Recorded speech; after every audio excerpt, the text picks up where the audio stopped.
Shalom saudara-saudara kekasih dalam Tuhan dimanapun berada. Salam jumpa kembali di pagi yang indah ini.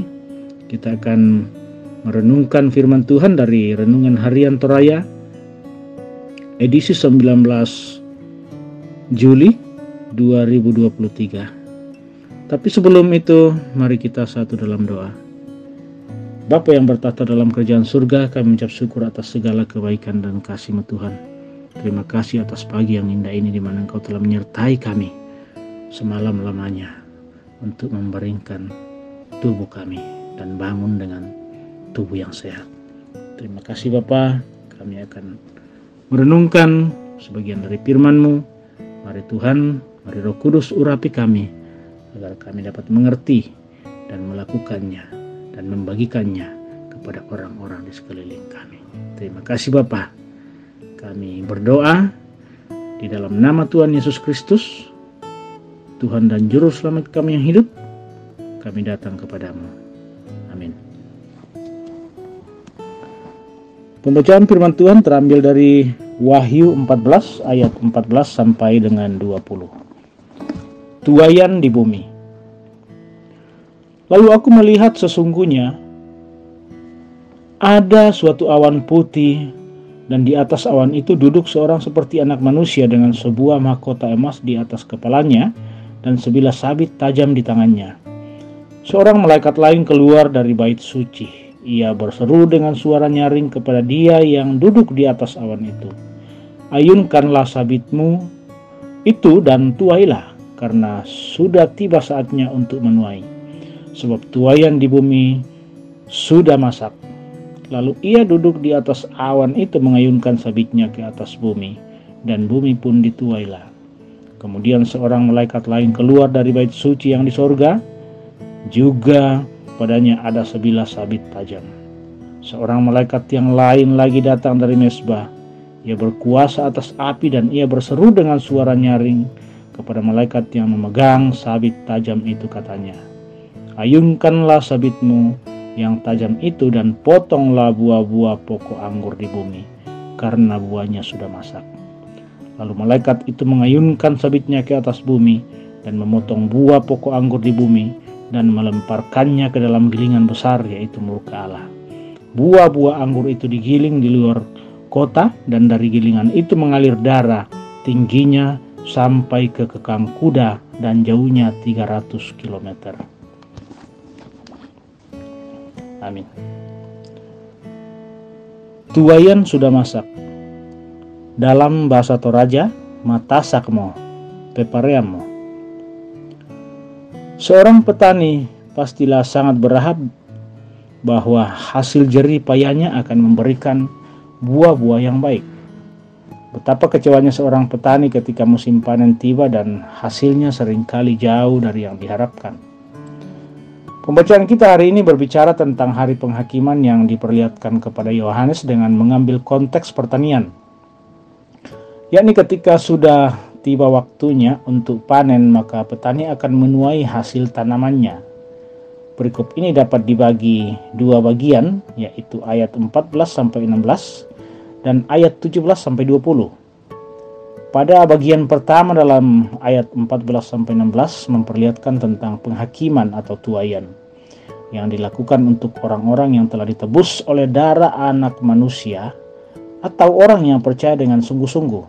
Sementara pada bagian kedua di ayat 17-20 berbicara tentang penghakiman atau tuaian bagi orang-orang yang tidak setia atau tidak menerima Yesus. Mereka digambarkan sebagai buah pohon anggur yang kemudian dilemparkan ke dalam kilangan yang besar, yaitu murka Allah di ayat 19. Kebiasaan orang Yahudi, buah anggur ditaruh dalam suatu bak dan diinjak-injak dengan kaki untuk mengeluarkan sari anggurnya. Tindakan menginjak-injak anggur itu dipakai dalam perjanjian lama untuk menggambarkan jatuhnya murka ilahi atas orang-orang berdosa. Di Yesaya 63 ayat 3 dan Yoel 3 ayat 13. Wahyu kepada Yohanes ini sengaja disampaikan dengan tujuan untuk meyakinkan orang Kristen pada waktu itu dan juga kepada kita sekarang ini bahwa hari penghakiman itu pasti akan terjadi.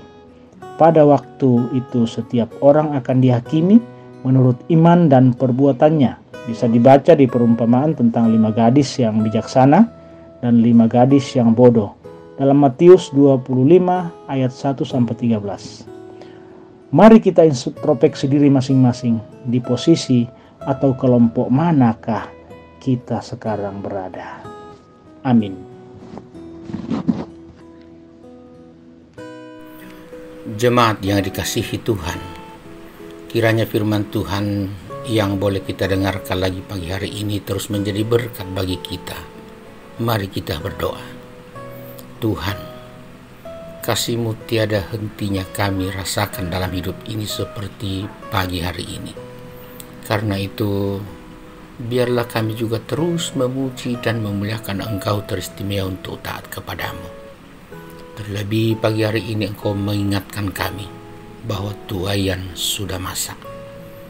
Artinya diingatkan kepada kami bahwa hari penghakiman itu sudah hampir tiba. Saat di mana Engkau mengumpulkan semua tuaian, dan kiranya hari-hari kami dapat terus menjadi hari-hari yang taat kepadamu, melakukan kehendak-Mu, sehingga ketika hari di mana Engkau tiba untuk mengumpulkan semua tuaian milik-Mu, untuk menghadirkan semua yang ada itu di hadapan-Mu untuk Engkau hakimi dan adili, maka kami tetap menjadi tuaian yang baik. Terima kasih Bapa, Engkau mengingatkan kami. Biarlah sepanjang hari ini kami terus siap sedia menanti kedatangan-Mu. Dan ya Bapa di surga, bahwa kesetiaan menanti-Mu itulah yang terus membuat kami semangat dan boleh menikmati banyak hal baik daripada-Mu. Seperti yang dialami oleh beberapa orang yang kami kasihi, yang Engkau tambahkan usia mereka dalam masa-masa penantian.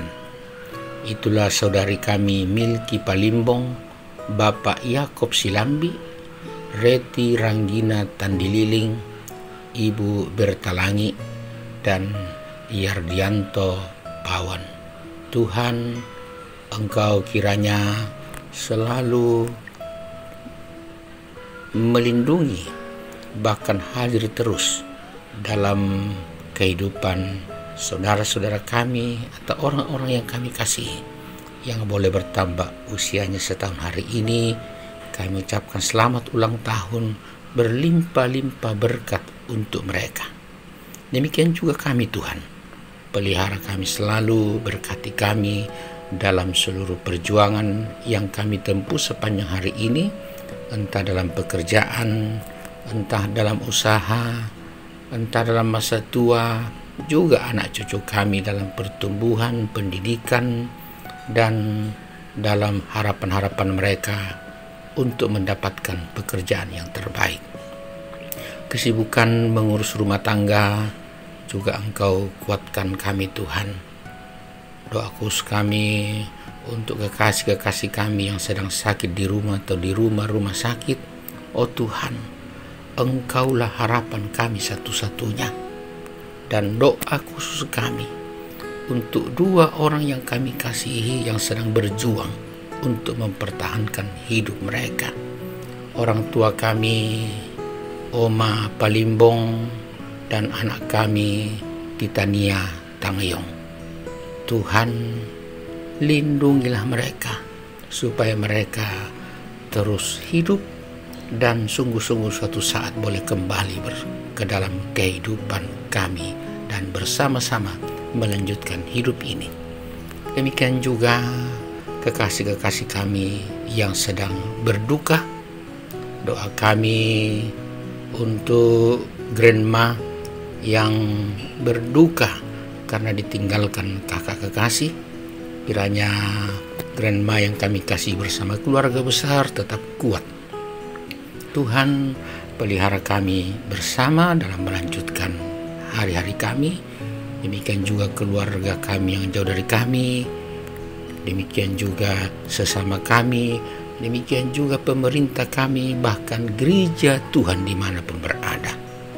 Terpujilah Engkau Bapa. Tidak lupa kami mendoakan mereka yang terus berharap hidup daripada-Mu. Mereka yang miskin, mereka yang hidupnya susah karena bencana sosial, para janda duda dan anak yatim piatu. Tuhan, terpujilah Engkau selalu. Dengarkan doa kami dalam nama Yesus Kristus Tuhan. Amin. Jemaat yang kekasih, jalani hari ini dalam keyakinan Tuhan selalu melindungi, dan terimalah berkat-Nya. Tuhan memberkati engkau dan melindungi engkau. Tuhan menyinari engkau dengan wajah-Nya dan memberi engkau kasih karunia. Tuhan menghadapkan wajah-Nya kepadamu dan memberi engkau damai sejahtera. Amin. Selamat menjalani hari ini, sina jemaat. Tuhan memberkati kita semua. Selamat.